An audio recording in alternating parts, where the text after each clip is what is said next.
Anda kembali di iNews Malam. Pemirsa, Kepala Kantor Staf Presiden Muldoko terpilih aklamasi sebagai Ketua Umum Partai Demokrat periode 2021-2025 dalam Kongres Luar Biasa Partai Demokrat. Muldoko menerima keputusan KLB melalui saluran telepon.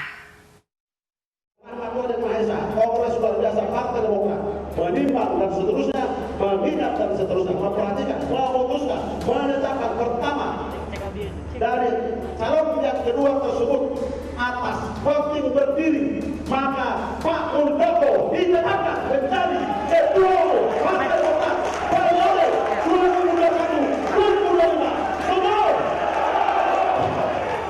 2021-2025. Muldoko terpilih secara aklamasi sebagai Ketua Umum Partai Demokrat dalam Kongres Luar Biasa di The Hill Resort Sibolangit, Deli Serdang, Sumatera Utara. Kepala Staf Kantor Presiden ini terpilih dari Marzuki Ali yang juga masuk dalam bursa pencalonan.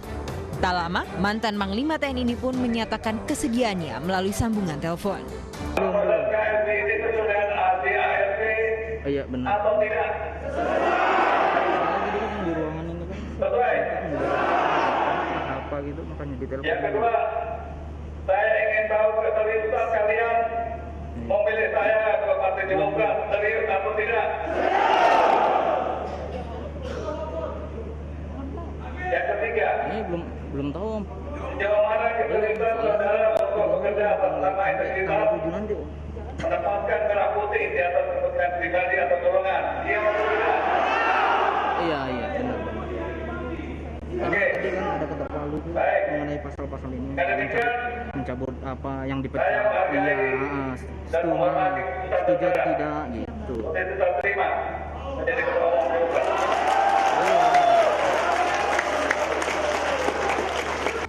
KLB yang dihadiri ribuan kader Partai Demokrat dibuka pendiri Partai Demokrat, Eti Mudai Pesi dan Hengki Litungan pada Jumat siang. Muldoko terpilih jadi Ketua Umum Partai Demokrat periode 2001 hingga 2025. Tim Liputan iNews melaporkan. Sementara itu, pemirsa, Ketua Umum Partai Demokrat Agus Harimurti Yudhoyono menegaskan Kongres Luar Biasa yang digelar di Sumatera Utara adalah ilegal. Putra sulung SBY itu menyebutkan akan membawa kasus ini ke ranah hukum. Pada KLB tahun 2021, maka Pak Muldoko ditetapkan menjadi Ketua Umum Partai Demokrat periode 2021-2025. Ketua Umum Partai Demokrat Agus Harimurti Yudhoyono menyebut Kongres Luar Biasa yang digelar di Sumatera Utara adalah ilegal. Putra sulung SBY ini menegaskan bahwa DPD dan DPC Partai Demokrat tidak mendukung KLB yang digelar di Sumatera Utara. Adapun beberapa orang yang membawa surat dari DPD dan DPC ke KLB dipastikan surat itu palsu dan melanggar hukum.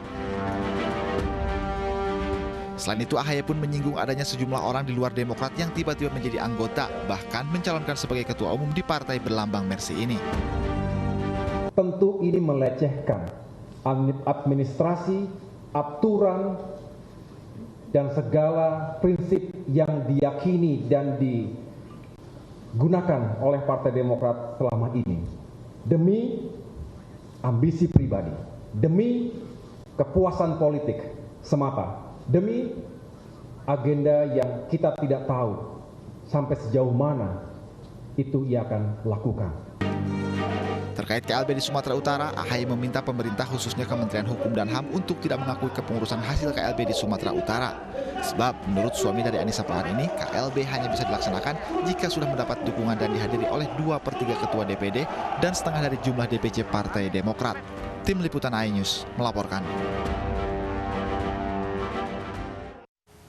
Pemirsa, Dewan Pimpinan Pusat Partai Golkar menggelar rapat pimpinan nasional tahun 2021. Ya, Rapimnas itu digelar di kantor DPP Partai Golkar, Slipi, Jakarta. Rapimnas dihadiri sejumlah tokoh Partai Golkar, diantaranya Abu Rizal Bakri, Akbar Tanjung, dan sejumlah tokoh senior Golkar lainnya.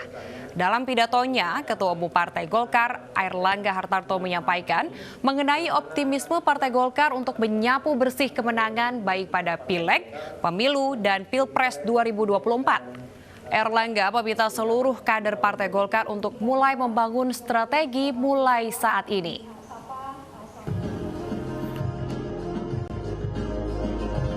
ekosistem politik yang ada sekarang. Mari terus bergerak secara taktis, serta kita juga harus mempunyai penciuman yang tajam, serta kearifan politik yang mendalam. Saya yakin Bapak, Ibu, Saudara-saudara sudah memikirkan faktor-faktor seperti itu. Karena itu pada tahap awal sepanjang tahun ini, kita sudah harus bergerak cepat dengan langkah konsolidasi, peningkatan militansi kader, serta sosialisasi secara sistematis hingga ke akar rumput masyarakat. Pemirsa, pemerintah optimis Indonesia akan tercatat dalam 5 besar negara dengan ekonomi terkuat di dunia. Di tahun 2020, produk domestik bruto Indonesia termasuk dalam daftar 15 negara dengan PDB terbesar di dunia. Optimisme tersebut disampaikan oleh Presiden Joko Widodo saat membuka rapat pengurus pusat Himpunan Pengusaha Muda Indonesia atau HIPMI di Istana Bogor, Jawa Barat pagi tadi.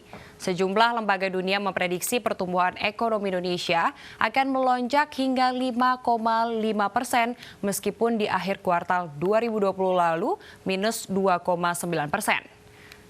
Presiden Joko Widodo menilai 1 tahun masa pandemi corona, daya beli masyarakat dan konsumsi rumah tangga Indonesia meningkat. Jokowi meminta pengusaha untuk meningkatkan kualitas produksi sehingga kompetitif dan membuka peluang usaha. Presiden juga minta untuk cintai produk dalam negeri.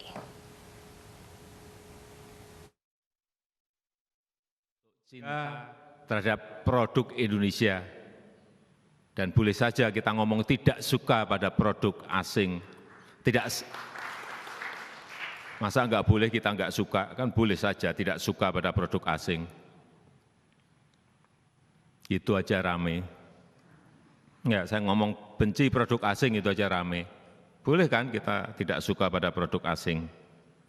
Tetapi untuk menuju kepada sebuah loyalitas konsumen kita pada produk-produk dalam negeri ini ya memang ada syarat-syaratnya. Kalau harganya kompetitif tentu saja. Kalau kualitasnya baik. Pemirsa, Chelsea mencuri kemenangan di markas Liverpool dalam lanjutan Liga Premier Inggris. Informasi olahraga akan kami hadirkan dalam ID Semalam usai jeda.